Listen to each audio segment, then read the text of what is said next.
বিধানসভা নির্বাচনের ভরাডুবি নিয়ে কংগ্রেসের পর্যালোচনা বৈঠক। পর্যালোচনা বৈঠকে নবনির্বাচিতদের সঙ্গে প্রাক্তন বিধায়করাও। বিজেপির তৈরি করা ন্যারেটিভ মোকাবিলায় পর্যালোচনা বৈঠক। সদ্য সমাপ্ত বিধানসভা নির্বাচনে গোটা রাজ্যে সাকুল্যে 19টি আসনে সীমাবদ্ধ থাকে কংগ্রেস। যে 19টি আসন জিতে কংগ্রেস, তার মধ্যে 18টি সংখ্যালঘু অধ্যুষিত এলাকায়। নাওবৈশার বিধায়ক ডক্টর জয়প্রকাশ দাস ছাড়া কংগ্রেসের বাকি 18 জন বিধায়কই সংখ্যালঘু। ফলে খুব স্বাভাবিকভাবেই কংগ্রেসের বিরুদ্ধে একটা ন্যারেটিভ তৈরি করে দেয় শাসক দল বিজেপি। যেমন, সংখ্যালঘুদের দলে বদলে গেছে কংগ্রেস, হিন্দু ভোটারদের আস্থা হারিয়েছে কংগ্রেস, কোনো হিন্দু নেতাই আর থাকছে না কংগ্রেসে। কিভাবে বিজেপির তৈরি করা এই ন্যারেটিভকে আটকে দিতে কি হবে দলীয় রণনীতি? পর্যালোচনা বৈঠকে শুক্রবার মূলত আলোচনা হয় সেই বিষয় নিয়েই। পর্যালোচনা বৈঠকে অংশ নিতে এসে সেই ইঙ্গিতই দিলেন কংগ্রেসের নবনির্বাচিত বিধায়করা।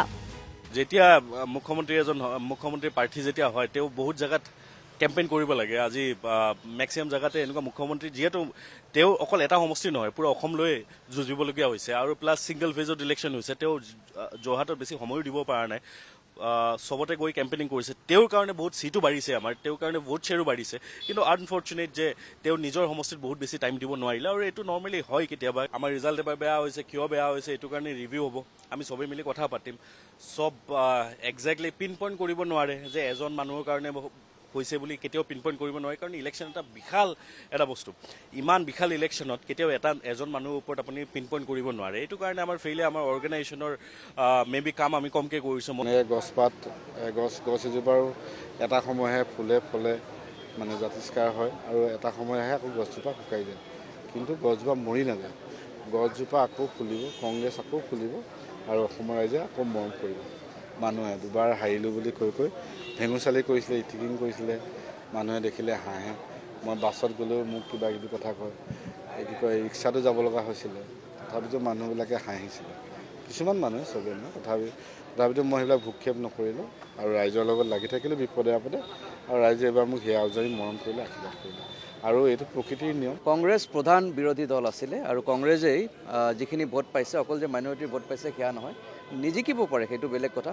কাৰণ ইয়াতে EVMৰ কথা আছে, ডেলিমিটেশ্যনটো যেনেকুৱা আনকনষ্টিটিউচনেলি কৰা হ'ল, তাৰপিছত যিটো ধনবল বাহুবলৰ যিটো প্ৰয়োগ কৰা হৈছে, এডমিনিষ্ট্ৰেশ্যন পুলিচ সকলোবিলাক লগোৱা হৈছে। গতিকে এটা লেভেল প্লেয়িং গ্ৰাউণ্ড কিন্তু দিয়া হোৱা নাছিল ইলেকশ্যনত। নেৰেটিভ ক্ৰিয়েট কৰা হৈছে। এই নেৰেটিভটো অকল ইয়াৰ কাৰণে চালে নহ'ব, অসমত অকল কংগ্ৰেছ নহয়, কংগ্ৰেছ গোটেই ভাৰতবৰ্ষত আছে।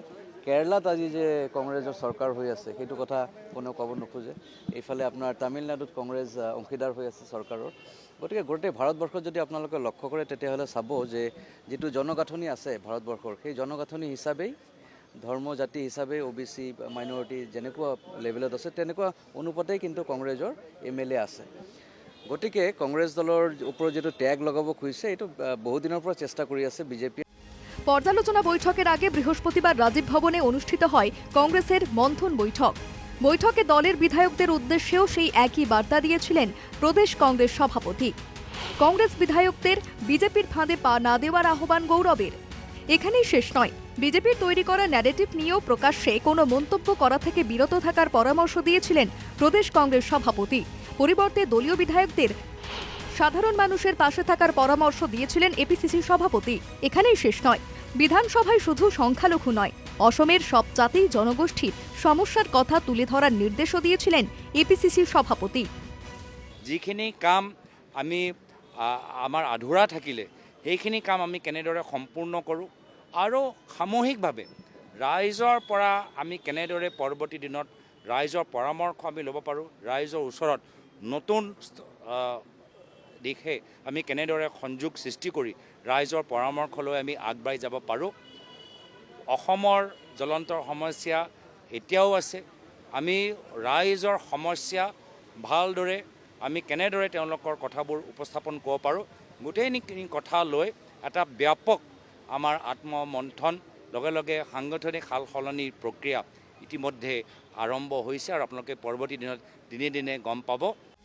লোকসভার বিরোধী উপদল নেতা তিনি।